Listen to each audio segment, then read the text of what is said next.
And when that chess match plays out, Coach, as the Chiefs have the football, it'll be at some level between offensive coordinator Eric Bieniemy of the Chiefs, defensive coordinator Robert Saleh of the 49ers, a pair of minority candidates who had interviews this year in the coaching cycle. Neither got offers. Neither could have been hired until after their season's end, but nobody decided to wait for them like we've seen coaches get waited for in the past as their teams get to the Super Bowl. And that leads me to the main reason I want to talk to you today. You wrote an excellent column that appeared over the weekend on PFT about the importance of evolving the Rooney Rule. And I want to start where the Rooney Rule started a generation ago. Your understanding, Coach, of what it was intended to do when the owners put in place a mechanism requiring every team to interview at least one minority candidate for every head coaching vacancy.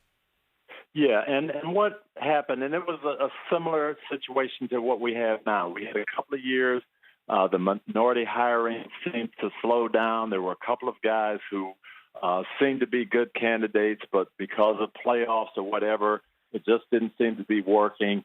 And the NFL got together and had a committee. And what can we do? And people shouldn't look at that as a negative. The purpose of the committee was, what can we do to help? What can we do to help owners be able to see the field a little clearer, see maybe people that they wouldn't be focused on? And Dan Rooney was a big part of that. And Dan Rooney has been instrumental in a lot of things, from labor negotiations to scheduling to doing different things to helping out.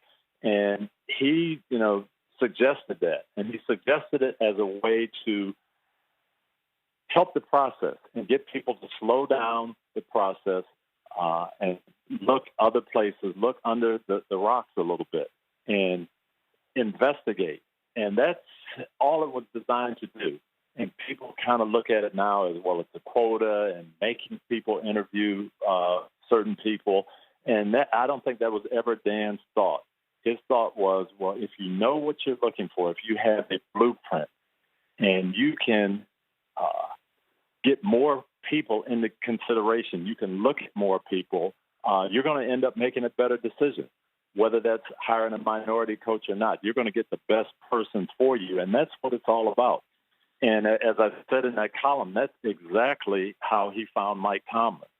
And I remember it because we were preparing for the Super Bowl, and Dan called me, and he said, you know what, I've got some really good people on my staff. Bill Cowher had just retired, and he had Dick LeBeau and Russ Grimm and Ken Wisenhunt. So he had some quality candidates. But he said, his formula was always looking for younger defensive coaches, good communicators, and he had interviewed this guy by the name of Mike Tomlin. Someone had recommended him to him, and he came away really impressed. Mike was 33 at the time, had only been a defensive coordinator for 1 year in Minnesota. But they struck it off. Dan talked to him a couple times, did a couple of re-interviews, and ended up saying, this is the guy for us. But it was slowing down the process. It was looking outside of his normal situation of who he would look at and trying to investigate the whole landscape.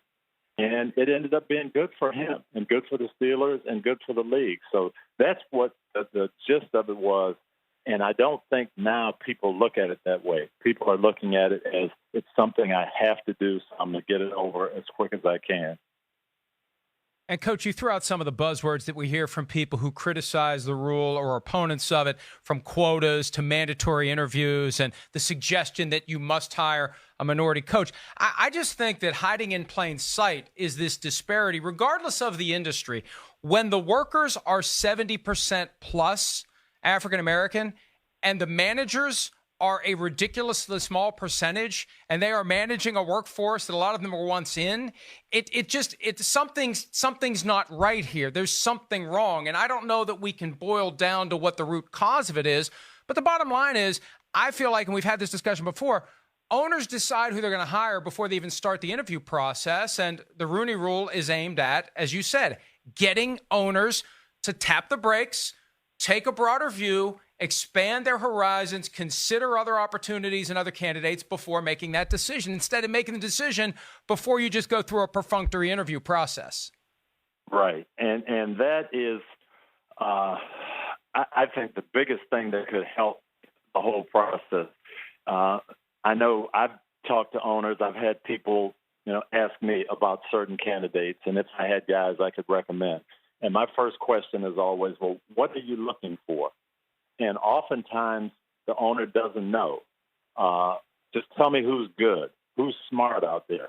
Well, what do you want? Do you want an offensive coach? Do you want a defensive coach? Do you want somebody just to coach the quarterbacks, just to call the plays? Do you want a leader? Do you want a younger guy? Do you want an older guy? Do you want someone who's been a head coach before?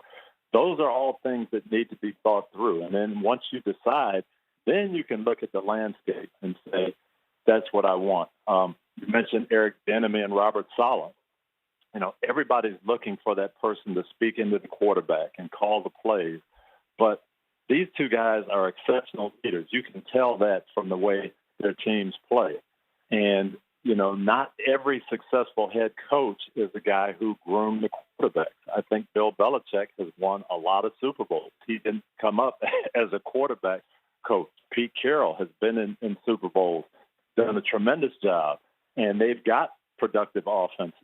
But it's we've got to get, I think, past the notion that only certain characteristics, or we've got to just coach the quarterback. And to me, that's the biggest thing. Slow down the process, find out who the leaders are, and a good leader is going to take you a long way. The title of your column is It's Time to Evolve the Rooney Rule. What specifically do you think the NFL should do at this point to evolve it? There's been suggestions about finding ways to enhance the pipeline, specifically on the offensive side of the ball, quarterbacks, coaches, offensive coordinators. What would you recommend at this point that the league adopt for all 32 teams who are filling these key vacancies? I think there's got to be some emphasis in the league office on creating I don't know what you'd call it, rosters, lists of guys for the owners before they get into the process. Right now, some people use search firms, they use headhunters, there's internet searches, there's all kinds of things, analytics, and so it's not necessarily the interview process. And I said it, my last job, I didn't have an interview with Jim Irsay. Jim Irsay knew about me. We talked about things on the phone.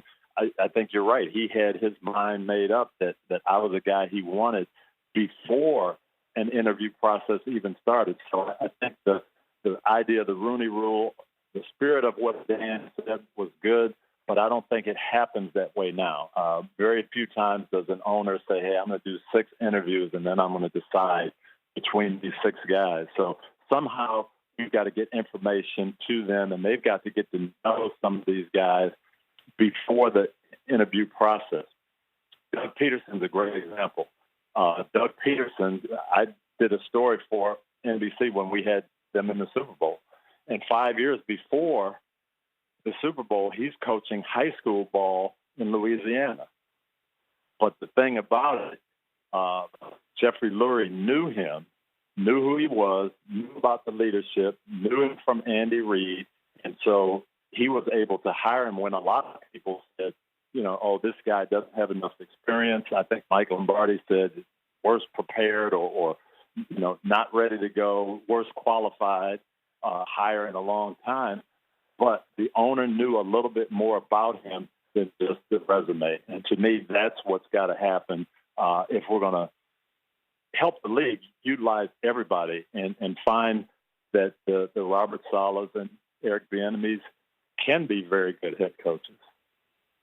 The first branch of the Doug Peterson coaching tree is Frank Reich, who was hired by the Colts after the Super Bowl when the Josh McDaniels hire fell through. Yep. And that leads me to my next point, Coach. Peter King has suggested, more from the standpoint of fairness to the teams that are playing in the postseason, this process goes so quickly. He's suggested delaying the entire hiring cycle, interviews and everything until after the Super Bowl. Do you think something like that would have an incidental benefit in getting the owners to take that broader scope? They've got weeks to map out who all they're going to talk to before they can even begin talking to anyone? Would a delay until after the Super Bowl maybe enhance the opportunities for minority candidates?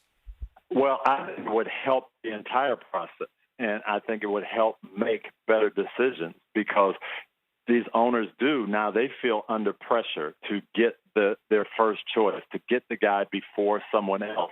I think the Giants ownership said that boy, we felt like we were going to lose this guy to, I think it was Mississippi State. But everybody's under the fear that I better act fast or I won't get the first choice. And if I don't get my first choice, I'll be seen as a failure in this process. And again, that was Dan Rooney's MO. And, I always go back to that. If you model yourself after success, you have a chance to be successful. Dan hired 3 coaches in 50 years. All the coaches were successful. All of them went to the Super Bowl, and he hired them all. He hired Chuck Noll after they lost Super Bowl III. The Baltimore Colts lost Super Bowl III to the New York Jets. He hired Bill Cowher late in the process. I was on the staff with Bill in Kansas City when he got the job in Pittsburgh in 1992. And Bill had 3 or 4 meetings with the Rooney family, and he didn't know if he was going to get the job. And it was still well into January before he got hired. And the same thing with Mike Tomlin. We were preparing for the Super Bowl game when Dan called me and said, I think I'm going to hire this guy. But he took his time, and he didn't care if people thought, oh, you're not getting the number one choice or you're not moving fast enough. So I think slowing it down would help, and it would allow owners to investigate more people and make sure they're making decisions. We had the last 3 hiring cycles, there's 20 changes, 2/3 of the league in the last 3 years. So we're not doing this right, regardless of who we're hiring. We're not doing this right when you're having 1-year coaches and then they're out, 2 years and they're out. Obviously, we need to do something to fix it. And some have suggested, Coach, that the fundamental problem here is that there aren't enough minority owners. Shad Khan of the Jaguars, the only minority owner of 32 teams, and that if there was, and it's not like you can just wave a wand and have more minority owners. You're talking about a huge amount of wealth that needs to be accumulated. Teams have to be for sale. But do you attribute in any part the problem to the fact that the demographics among ownership don't reflect maybe the demographics among the players, obviously, or at least what the league is trying to get to as it relates to the coaches? I think the ownership really doesn't have an understanding of what can be successful, who can be successful, and they don't know people. Again, I come back to that. I've talked to some owners who I know have a good heart. They want to do the right thing. They want to be successful. They want to win, and they don't have an idea of who to hire. They don't have an idea of who's good, and they take their cues from what they read in the media, what they see on the internet, and it's just, I think it's more information than anything else. And somehow, if we can help that process, there was a time when there were no minority players, and everybody thought the league was in good shape in 1946, and nobody was concerned. And then Paul Brown said, you know what, we can make this league better. I had better players on my Massillon High School team that had African-American players. I had better players at Ohio State when I had minority players. So if I want to win, I can do this a little bit better. And he brought African-American players into the game. There was a time when there were no African-American quarterbacks. Now we look at Patrick Mahomes and Lamar Jackson, and the game is better. And it took a while for people to understand that. Charlie Ward won the Heisman Trophy and didn't get drafted. Charlie Ward would have been Lamar Jackson now. So we have come past that. It's taken time, and I don't think people don't want to have minority coaches or minority quarterbacks or minority anything else, but they don't always know. And getting information, I think, is the biggest help, and that's what the Rooney Rule was supposed to be trying to do. I think we've got to do it in some different ways now. And you make a great point when we look at the turnover. And I was actually surprised only 5 coaches were fired during and after the 2019 season because I'm so used to almost 25% per year. And at some point, the owners have to realize we are doing this wrong. Something's not right here if we're turning over. We had a montage last week of the Browns press conferences for the past 8 years. Every time they've said they got the right guy for the job. They say it every other year they get the right guy for the job, and they never get the right guy for the job. And that is the issue. And, to me, I think they've looked at the wrong formula because just about everybody they've hired has been that quarterback whisperer. Somehow we've got to get the quarterback going. And, it's leadership. That's what wins for them. You got to find good leaders. Good leaders can hire people to train the quarterback. And that's what we've got to come up with and find out who the leaders are. And they can come from offense, from defense, from any position. Yes, Joe Judge in special teams. John Harbaugh has proven that. And I remember when Ozzie Newsome hired John Harbaugh, and that was the guy he wanted. And he felt like he was a lot like Nick Saban. He had a lot of the qualities that Nick had. Ozzie had worked with Nick Saban. He went through a thorough process, and he said, John Harbaugh is the leader that I want. And to me, that's what we've got to get to. You mentioned that the media has a role in crafting those lists. And, it's easier said than done because when you're in the middle of football season, there's a lot of things that are happening. But, Coach, you've got the voice. I've got the platform. And I think next season we really do need to try to shine a light as early as we can on all the names, regardless of background, regardless of race, regardless of anything, all the names that are out there so that the owners, when they're thinking sometime around Halloween, I may have to make a change right around New Year's Day, get the names out there, get them thinking about more guys, get them doing the research instead of narrowing down on 1 or 2 or 3 guys and having that process rocket through so quickly. Yep, I agree. I think that is critical. And as we talk about guys whose units have done very well and who are making progress, you saw that with Robert Saleh during the year, just how well they were playing and just how excited this group was and how much energy they were playing with. And I know I thought, and something is going on there. And, they've got young talent, and it's great, but somebody is molding that group. And we do. We need to talk about that more. No question about it. Hi, I'm Mike Tirico, and thanks for watching. Make sure to hit subscribe for the latest news and highlights from NBC Sports.